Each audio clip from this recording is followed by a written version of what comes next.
Hello everyone, thanks for watching. This is Hadrian. Let's play some Total War Attila in our brand new Crown of Charlemagne series. If you are just jumping in and you want a little bit more information about how this series is going to be played, what we're playing, just more detail, jump to the last video in this series. It gives you a bit more of a formal introduction.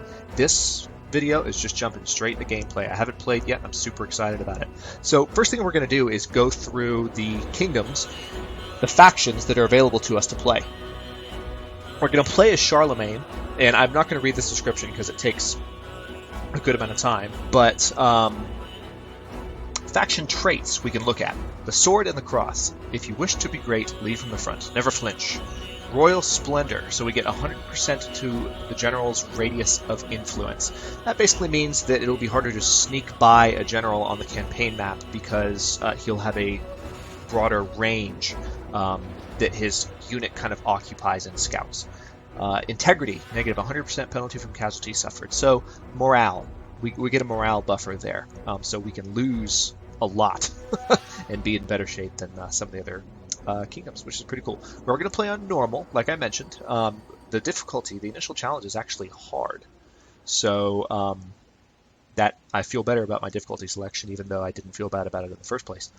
Anyway, let's look at some of the other selections. The Kingdom of Asturias, which is up here in the northern Iberian Peninsula, Spain. The Avars, over here to the right of, I believe, the Red Sea. Or, no, Red Sea. Black Sea. That's up here.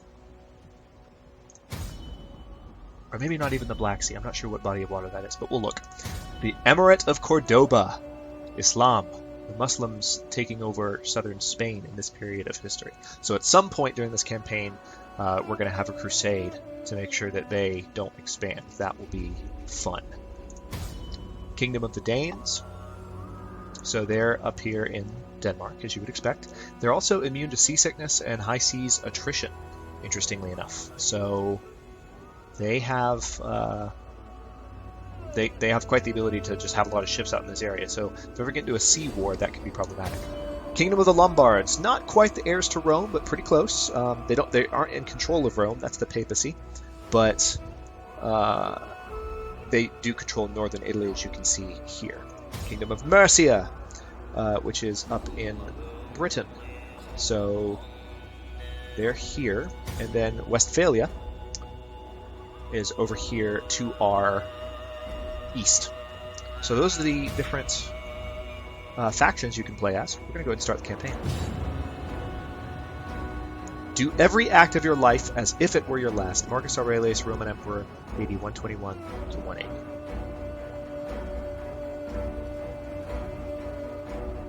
Marcus Aurelius always has something profound to say in my Total War campaigns.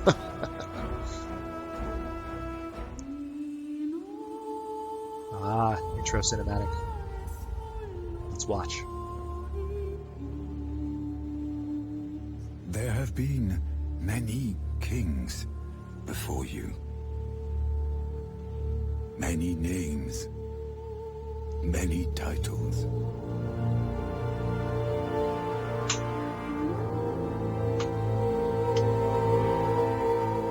Men who rose from nothing. Men who risked all that they love to lead by honor and virtue and inspire the common man.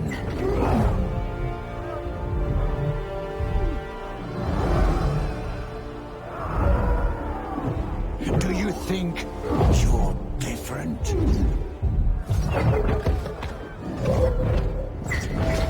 Somehow chosen.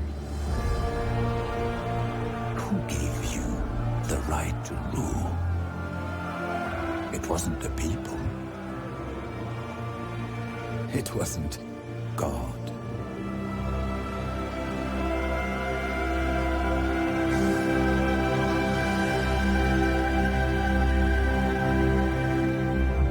It was you. Wow. Great intro. I'd seen it when they announced the expansion, but still good to see. Your ancestors made the Franks powerful, Charlemagne, but you inherit a kingdom divided. Do I? That's our Your capital brother, right there. Charlemagne, rules half of your empire, as willed by your father. Yet the kingdom would be better served under a single ruler. Damn straight. Do what you must to ensure that you are that ruler, and righteously so. Bavaria and the Lombards may make valuable allies, should war with your brother become inevitable. But do not rely on these fair-weather friends for long. I won't. Your father was the Pope's firm ally.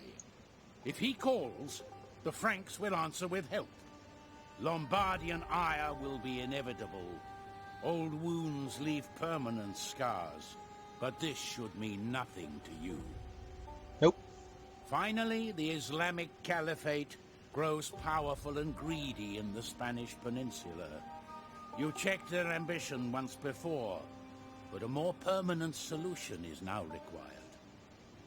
The world waits for you, Charlemagne.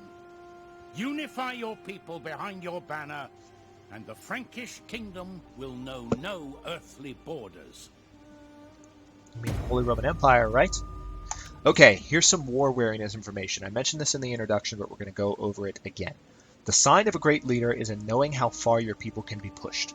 Wars are significant, dramatic events that should not be undertaken lightly. Each turn you are at war, your faction's war weariness will increase. When it reaches a high enough level, your faction will begin to receive penalties that will increase as time wears on. Additionally, losing battles will have drastic effects on war weariness depending on the severity of your defeat. You can, however, seek respite during peacetime. While at peace, your war weariness will reduce quickly. Furthermore, signing peace treaties will cause a large one-off reduction. Good to know. Should war be forced upon you, however, you may slow, halt, or even reverse war weariness levels by winning decisive battles and, as a last resort, by withdrawing your men to within your own borders to help slow its increase. Wars must be concluded swiftly and decisively. Manage diplomacy carefully, but be aware that at times of conflict, the greatest enemy sometimes lies within. Okay. Oh, mission issued. In the name of the king, before he may stake his claim as a master of this land, the name of the true king must echo to the four corners of the realm. Reach Imperium level 4. Treasury, plus 7,500. That reminds me, what are our victory conditions?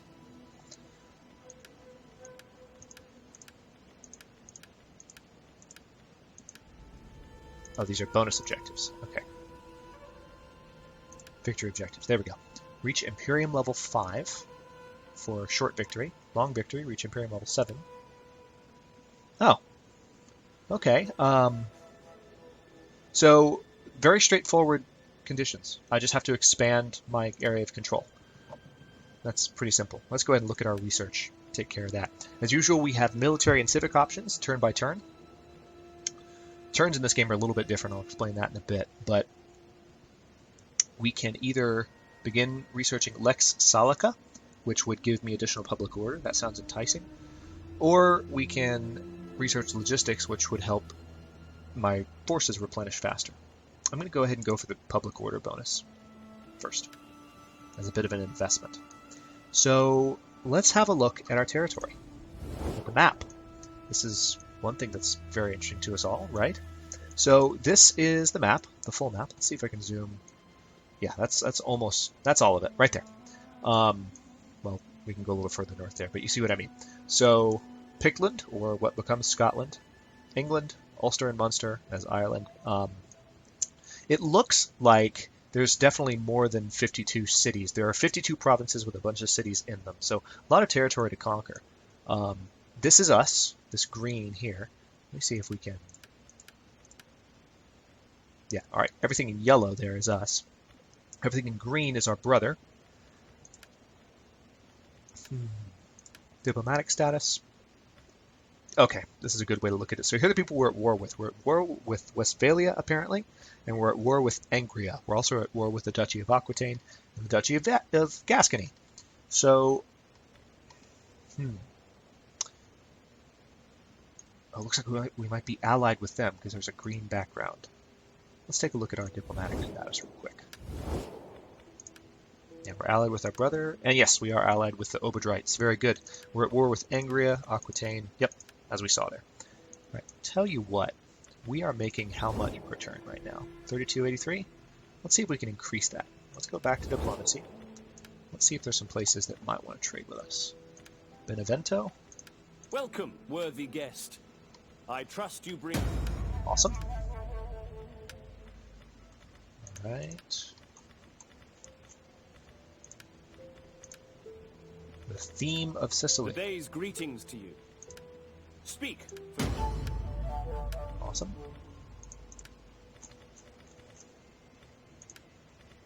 Kingdom of Charlemagne. Brother, God will you give trade with me?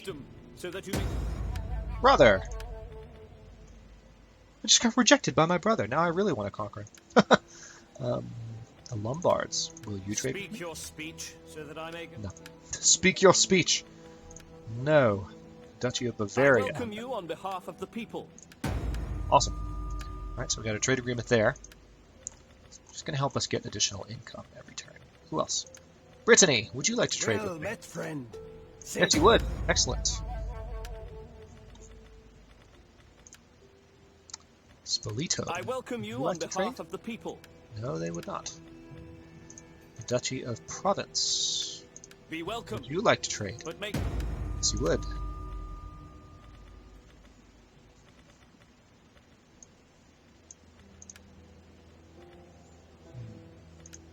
I'm really May confused that... God bless us both with skill... I dis... No. They just proposed a counteroffer where trade was not involved and we were paying them for military access. So my brother's being a jerk to me right now. I'm 26, he's 17. He's clearly got an inferiority complex. Let's see.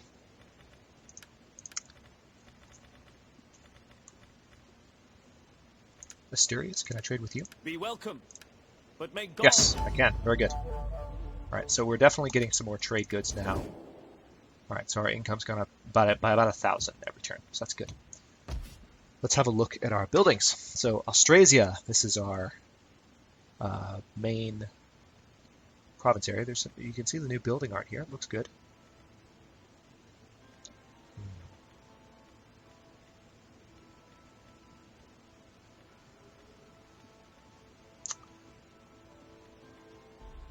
Looking at what different options I have.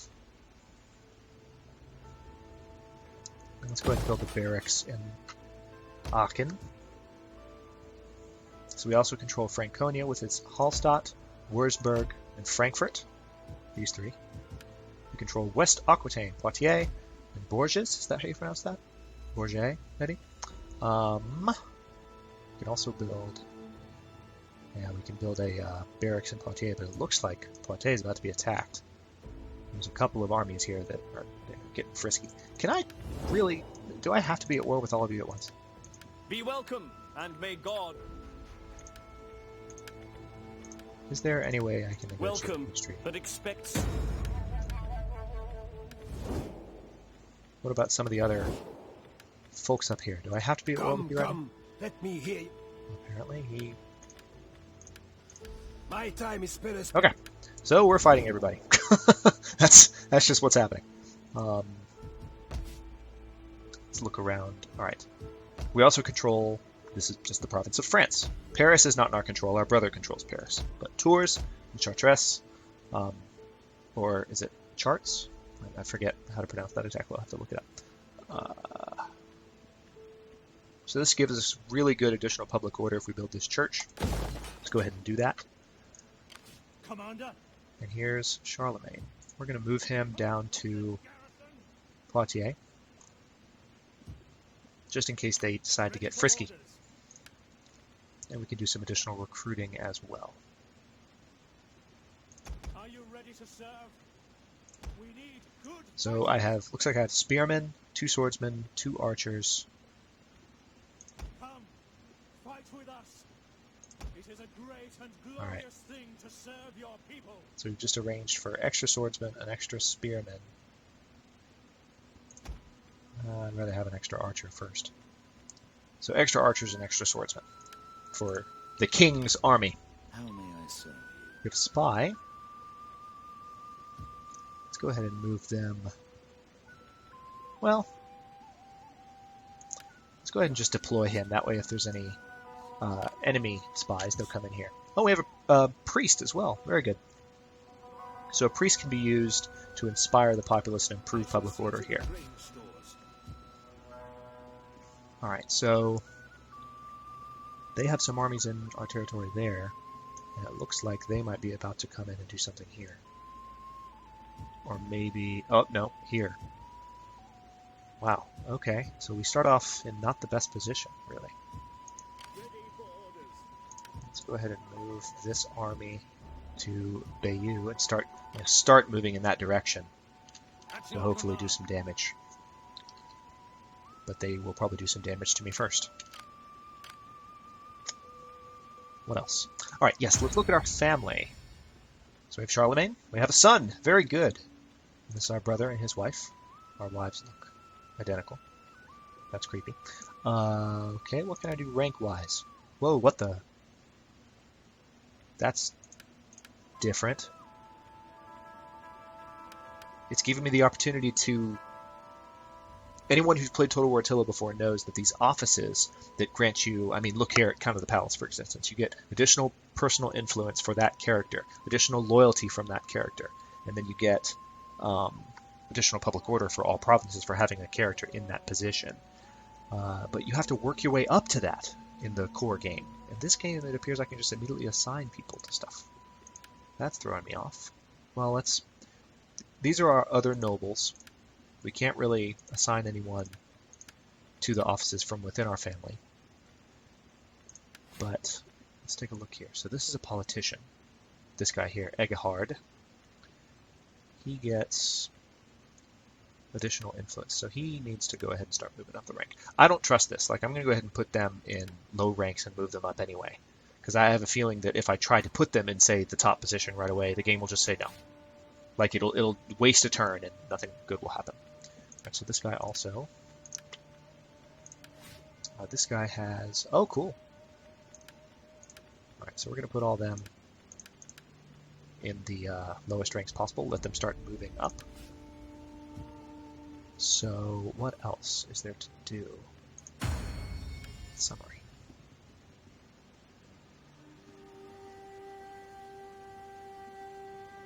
Paganism is on the rise.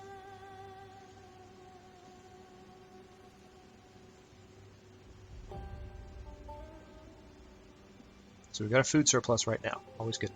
Got to make sure we maintain that. We can have more armies. I don't really think we can afford them, but we have room for them. The game will let us build more. Okay.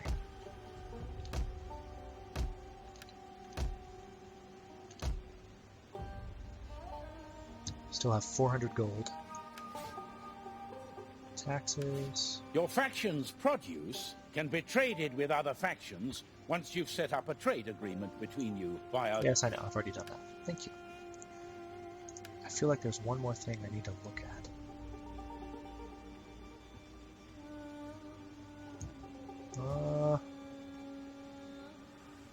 But I guess not. Okay. Well, let's see what happens when I hit this here end turn button. Oh, wait. You can still assign... I knew there was something. Still assign a provincial governor. So let's assign someone to Austrasia.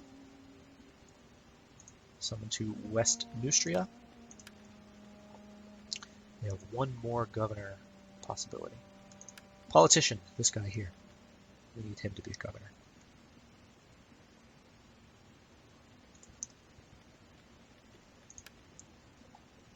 So he's the governor of France. So we have governors in West Neustria, Austrasia, and France.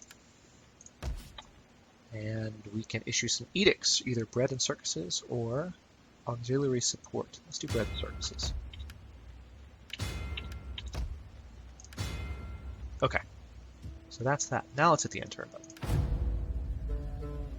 And we're probably going to get attacked. Have you not noticed that a marriage, properly contracted and considered, can be harmonious even between unlikely partners? No, I haven't noticed that. Because contracted marriage is weird. But I'm okay with you paying me $200 for not... Or $200. 200 coin, gold, whatever. $200 in United States currency. for serve God and your people a non-aggression with this agreement. Please don't attack me! Hey, no one attacked me. That's awesome. Alright. Mission issued. Extend your influence, carve out a kingdom in these lands, and build a legacy that will last to the ages. Do this, and eternal glory shall be yours. All will know and revere your name. Charlemagne's faction must not exist, and you must own at least 30. We have 400 turns to do it. Become the kingdom of the Franks. Alright, so someone is trying to stop one of my promotions from happening. This guy doesn't have enough influence to call in favors himself, so we have to issue a decree. Basically, Charlemagne has to go because I said so, which causes him to lose influence. Do it again. Ugh, not the best thing in the world. Okay, and our third person was appointed without a problem, so that's good. Alright, awesome. I'm going to go ahead and cut this episode here and jump right back in to see what we can do about these guys in the next turn. I'm glad that we didn't get attacked. I was kind of expecting us to get attacked on both sides, and instead they kind of went away. Thanks for watching. I'll see you in a bit.